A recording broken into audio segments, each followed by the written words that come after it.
8 people have been taken to a strange planet where they're about to encounter the galaxy's most ruthless hunters, the Predators. These predators take pride in tracking down formidable prey, and now these humans find themselves in their deadly hunting grounds. Faced with this dire situation, can these vulnerable humans somehow emerge as victors? The story begins with Special Agent Royce awakening to find himself soaring 10,000 meters above the planet's surface. Fortunately, he manages to open his parachute just in the nick of time, but he still lands heavily after crashing through the dense forest. When Royce regains consciousness, he discovers he's in a rainforest, but before he can assess his surroundings, another person descends from the sky. As they lock eyes and notice each other's weapons, tension instantly fills the air. Just as this standoff unfolds, another human plummets from above. This unfortunate individual was unable to deploy their parachute in time, resulting in a horrifying and twisted fall. Strangely, this unexpected turn of events serves to ease the tense atmosphere among the survivors. However, just as the bullets came flying towards them, both Royce and his newfound companion reacted swiftly, taking cover behind a massive tree.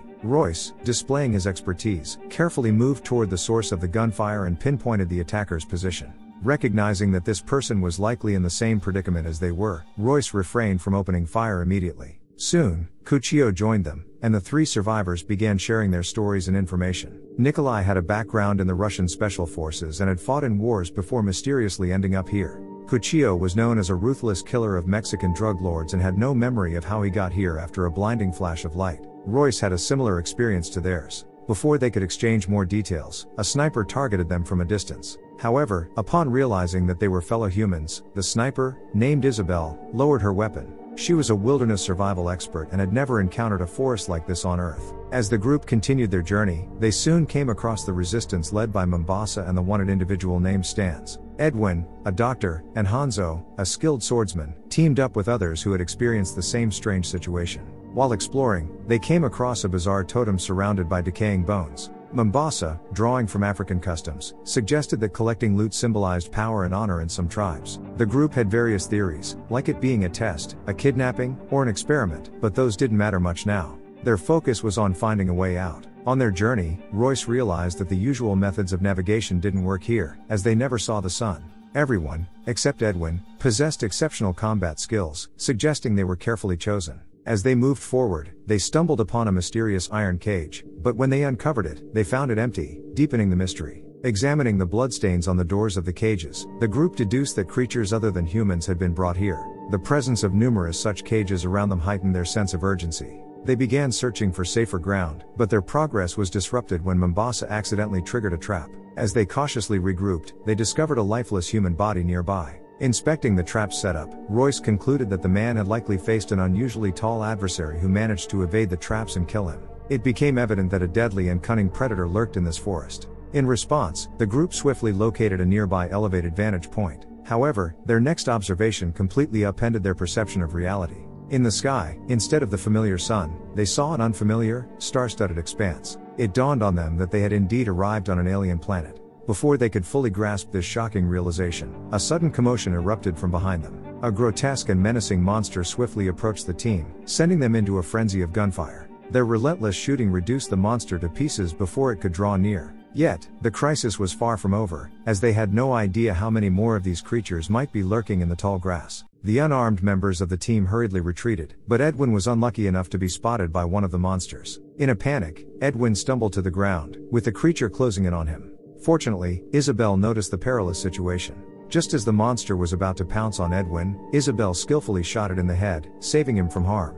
Meanwhile, another team member, Stans, found himself under attack by one of these creatures. Lacking a firearm, Stans could only fend off the monster's bite while striking it with his dagger. However, his efforts were in vain as the dagger couldn't harm the creature. Fortunately, Mombasa heard the commotion and arrived just in time to neutralize the monster with his formidable skills. The onslaught of monsters grew in numbers, and their remarkable resilience rendered conventional weapons ineffective. As their ammunition dwindled, Royce drew a saber he had been carrying. When a monster lunged at him, he swiftly severed its head with a single stroke. Meanwhile, Isabel had been preparing to evacuate with Edwin when another monster locked onto them. She attempted to use her sniper rifle, but it jammed at a critical moment. Faced with imminent danger, Isabel resorted to her pistol and fired wildly, but the monster easily deflected the bullets as it closed in.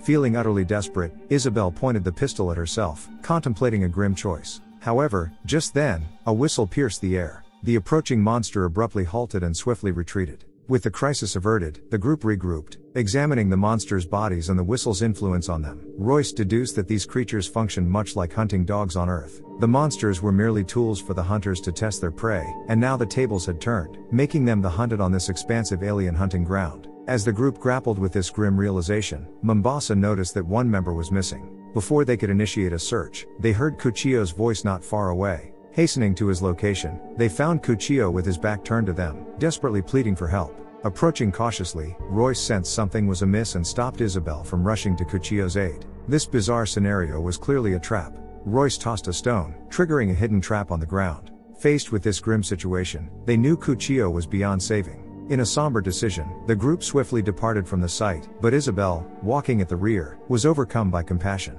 She raised her weapon and ended Cuchillo's suffering. Just as Isabel was about to leave, another cry for help from her teammate rang out, but it became apparent that Cuchillo had already passed away. The cry for help had been a cunning ruse employed by the hunters to lure them in.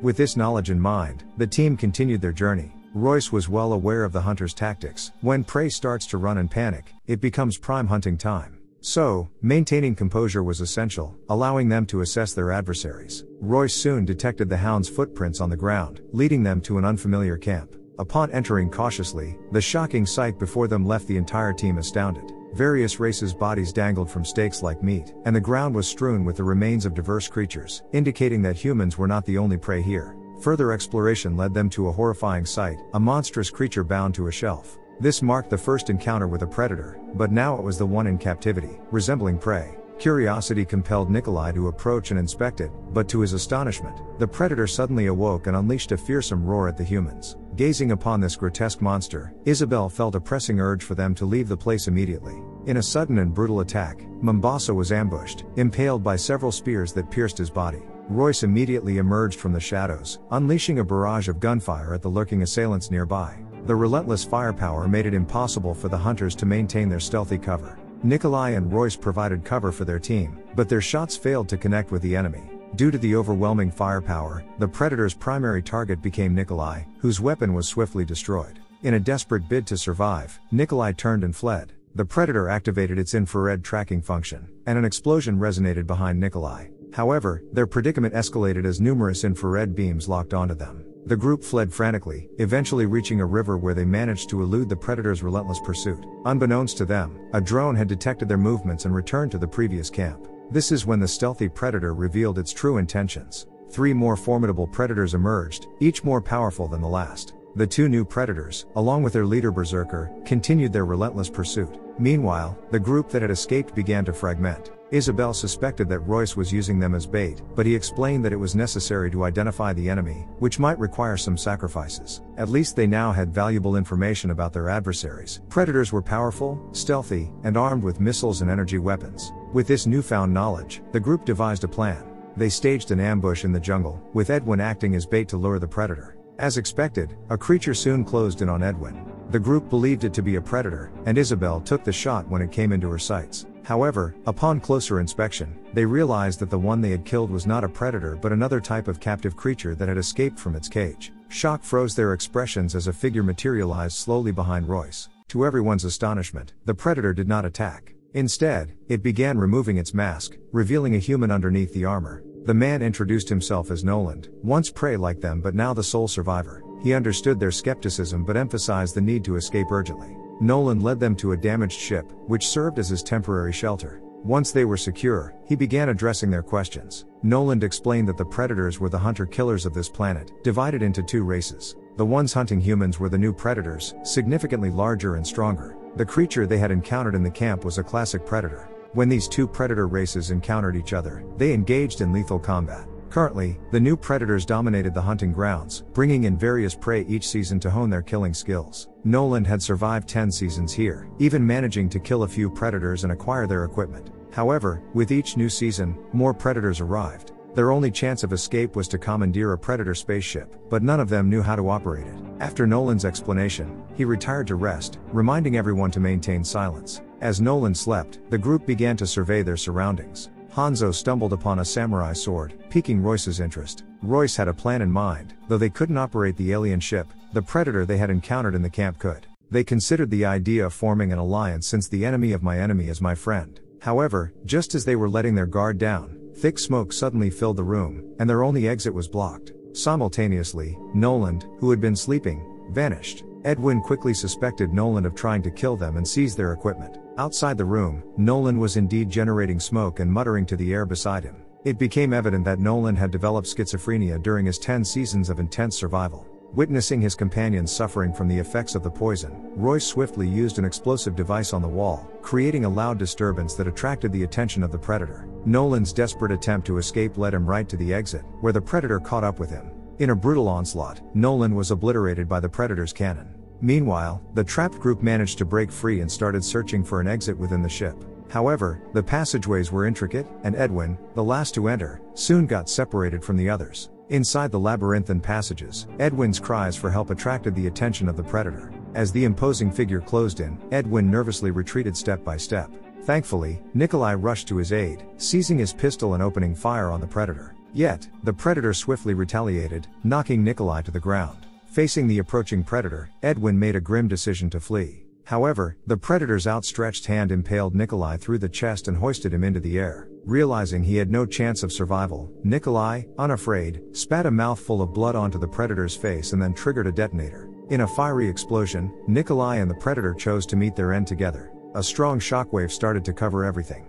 Fortunately, everyone managed to flee just in time. Stan shouted with pleasure as soon as he realized they had killed a predator. However, in the subsequent split second, a predator who was slowly lifting his invisibility struck Stan's out. He could have easily killed anyone standing in his path. Stan stood back up as the infrared was directed at Royce. He seized a dagger and slashed at the predator while yelling for the others to flee. Stan's cervical vertebrae was severed by the predator after realizing that one of his prey had foiled his plan. With a growl, the final predator quickly came. The predator started to pursue while still intact, leaving behind him a clear trail of the people's footprints in his line of sight. The remainder of the group had already retreated to some grass. However, Hanzo, who was near the end of the line, abruptly stopped and motioned for the others to leave the area first, foreseeing that if they persisted in their current course, everyone would perish. Hanzo slowly took off his jacket and retrieved his katana after the others had left. Hanzo was prepared to meet his end with the honor of a samurai. As Predator closed in on him, a primitive battle ignited. Predator struck first, and Hanzo hastily raised his katana to parry the blow.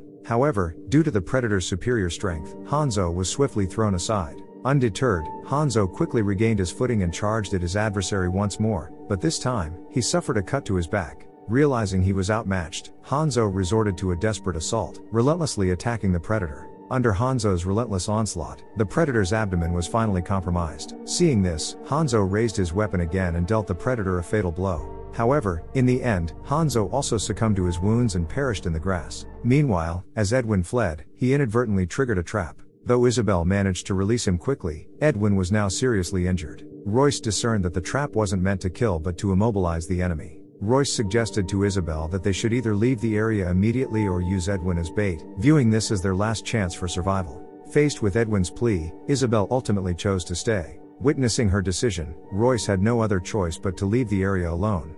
He ventured back into the Predator's camp with a daring plan in mind. Upon finding the classic Predator still bound, Royce attempted to communicate with it. He offered the Predator a chance at freedom in exchange for the use of its spaceship to escape. The Predator appeared to understand Royce's words. Before it could nod in agreement, Royce stepped forward and cut the chains that bound it. The moment the Predator was liberated, it seized Royce by the throat, but after a brief moment of contemplation, it refrained from killing him. Predators were known for their brutality but also for their adherence to promises. The classic Predator then retrieved its mask and equipment, promptly pulling up a star map of the universe. As various planets flashed on the map, the image of Earth soon appeared. Observing Royce's excited expression, the Predator initiated the spaceship. Meanwhile, Isabel was assisting Edwin in their escape, but they soon triggered a trap, leading to their capture by the last remaining Predator. This Predator hauled them back to the camp, subsequently releasing them into a dungeon. It was at this moment that he also caught sight of his archenemy. The classic Predator locked eyes with its nemesis, and they advanced toward each other. It marked the Battle of the Predators. Royce, realizing that the battle was about to commence, hurried toward the spacecraft. The battle between the Predators unfolded with their powerful bodies colliding, though Berserker's larger frame gave him the initial advantage. He managed to knock the classic Predator to the ground, but the latter swiftly evaded a potentially fatal blow and retaliated. Both Predators engaged in a primal battle that was challenging to discern. However, Berserker was the first to employ his energy weapon, generating a shockwave that sent the classic Predator flying. Yet, when Berserker approached to investigate, the classic predator had mysteriously vanished. While Berserker appeared puzzled by the classic predator's disappearance, the stealthy classic predator swiftly lunged at him from the side, reigniting their fierce battle. However, the classic predator had previously been imprisoned and hadn't fully recovered its strength. It had also sustained injuries from the energy weapon. Under Berserker's relentless onslaught, the classic predator found itself overpowered, losing its mask in the process. Seeing that the classic predator was defenseless, Berserker removed his own mask and let out a triumphant roar. He then dealt a fatal blow by beheading the classic predator with a single slash. However, the battle did not conclude there. Berserker rushed to the spacecraft, but upon reaching it, he discovered that the ship had successfully taken off. Without hesitation, Berserker activated the ship's self-destruct program, causing it to explode. Simultaneously, Edwin, who had been locked in the dungeon, discreetly retrieved a weapon containing a neurotoxin-laden blade. It was revealed that Edwin was a psychopathic murderer. Realizing that there was no hope of escape, he prepared to use Isabel as leverage to secure his own chance at survival. At that moment, Royce returned to the scene, revealing that he hadn't boarded the spacecraft at all. He quickly rescued Isabel and Edwin. Isabel, poisoned and unable to speak, was unable to expose Edwin's true nature. However, when Edwin attempted to attack them, Royce acted swiftly and eliminated Edwin. It became clear that Royce had been suspicious of Edwin all along, recognizing that ordinary individuals wouldn't have been brought to this hunting ground as prey. Royce then used Edwin's corpse to set up traps, scattering gunpowder around the camp. When Berserker returned to the camp and spotted Edwin's seemingly lifeless body, he decided to finish the job by swinging his blade. However, as he rolled over Edwin's body, a preset bomb detonated, propelling Berserker into the air. Despite the blast, his equipment protected him, leaving him combat ready. As Berserker regained his footing, Royce reappeared, covered in mud. He ignited a fire in the surroundings, disrupting Berserker's heat tracking ability. Royce initiated provocation, and Berserker, enraged, rushed toward him. However, Royce displayed remarkable agility, swiftly dodging Berserker's advances amidst the encircling flames. The continuously burning flames obscured Royce's exact location, further infuriating Berserker. Royce then sprang out from behind Berserker, delivering a powerful blow before swiftly retreating. Before Berserker could respond, a barrage of attacks followed. Royce took cover behind a large tree after launching a series of rapid assaults. However, his intense movements increased his heart rate, allowing Berserker to pinpoint his location. Utilizing his energy weapon, Berserker fired, and Royce, concealed in the shadows, was blasted away. Berserker swiftly closed in, determined to prolong Royce's suffering rather than let him meet a quick demise. As Berserker closed in on Royce, Royce desperately attempted to back away. However, Berserker quickly caught up with him and began mercilessly beating him.